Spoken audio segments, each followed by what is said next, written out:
We're talking with Marie Ponsot. Marie, I'm Marjorie Tesser. I guess we'll start with your new manuscript, because as we came in today, you mentioned that you have a new manuscript that you've been working on. I'm shouting it from the rooftops. It's such a relief, because I had made a sort of rough assortment of a bunch of poems that should make a manuscript, and I couldn't get a handle on them because I was trying to make a manuscript of a slightly different kind, something I have not really done before. And I finally found the solution to it all in the alphabet. I alphabetized them by title, and then I could fit them all on one page. You know, I could write the names in on one page and begin to let them make groups. But once again, the alphabet has triumphed. Well, organizing principles in general are a part of poetry, I guess. Oh, you bet, yes. So as form is... poetry organizes us, and we try to organize it right back again. I think for those who find their way into poetry, it is a way of organizing your own head. So, these poems have been written during what period? Well, my last book was a New and Selected, and that was in 02. That was springing. Yes, it was springing, and we are now, God believe us, at 08, so that's 6 years. And they're the poems of the last 6 years, with a couple of poems that are much older than that, but were lost, and they turned up, and there they are. And is there a way that these poems are a departure for you from prior work, or are they... They're a departure from what I've published, but I don't seem to have changed radically the way I write poems since forever. The themes change, the subjects change, you get new motifs, you move around in the world, and you think differently about things. But I still write the same range of poems, except that in this manuscript, I have not thrown away the kind of poem that I use when I sit down to write with nothing too definite in mind. I very often come from an experience of some physicality, walking, swimming, not running, but walking. And that means I have a rhythm going in my head, and I have some words that go with the rhythm. And I've always written them down, and in order to prove to myself that I wasn't taking it too seriously, they're very often rather giddy. They're what people,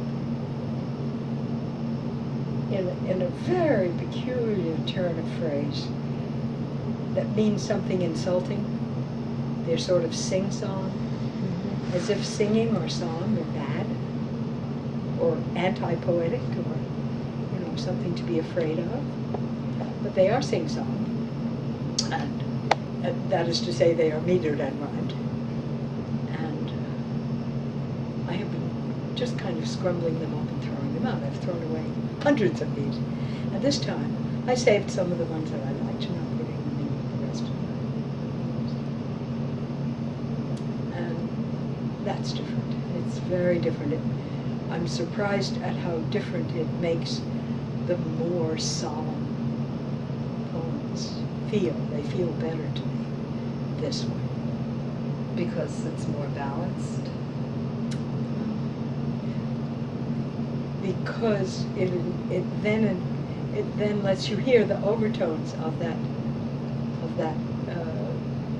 more carefree voice in the serious poems. They're there, but you don't notice it unless there's something to point it out.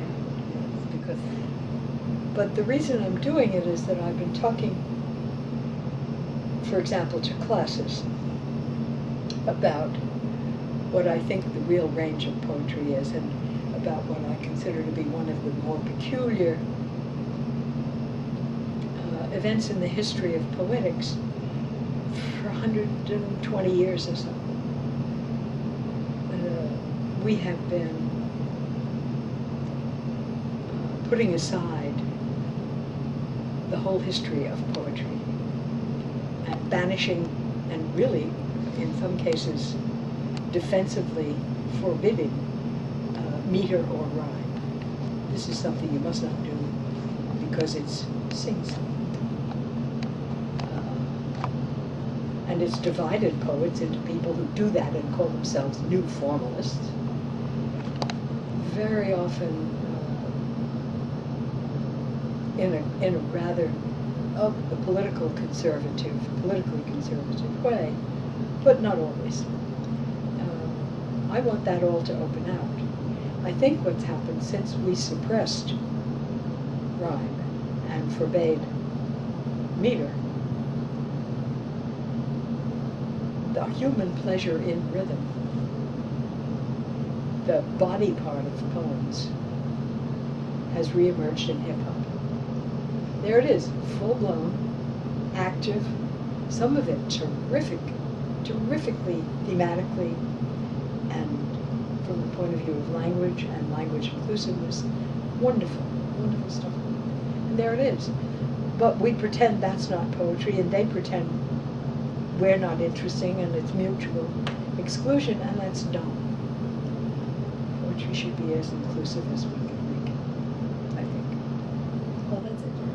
For example, the taboo about sing-song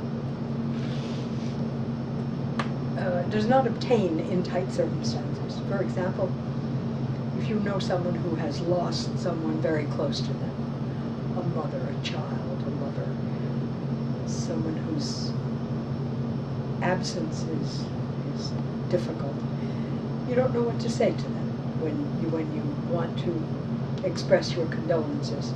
So you go to the store and you buy one of those dread Hallmark cards, and on the Hallmark card is a verse, and that's what you're buying it for.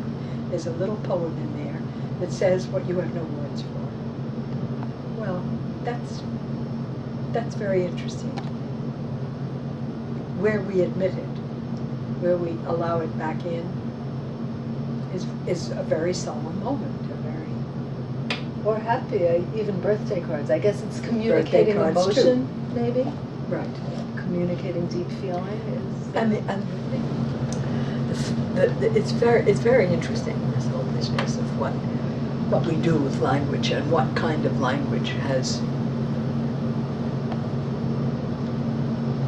its shaping and its expressiveness as a very important part of it. It's not just designating objects or movement. It's formed in some larger way beyond the boundaries of the sentence.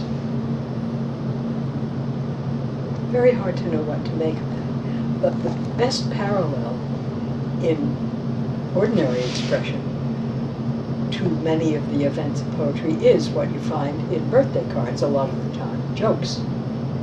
Right? If you think of the sensation sort of in your diaphragm that you get when somebody tells a funny story, and you laugh, you're surprised, ha ha ha. It's physically, at least in my case, it's pretty much identical with the sensation I get when I'm struck by an absolutely stunning, perfect line of poetry. It's delight. It's yes. Astonished delight. Yes. Yeah. Yes, when there's something that's just put Boing. in that way. That's. And do you have a philosophy of life? You can tell us in 3. No. Yes, I do. Yes, I do. Hooray. Yeah.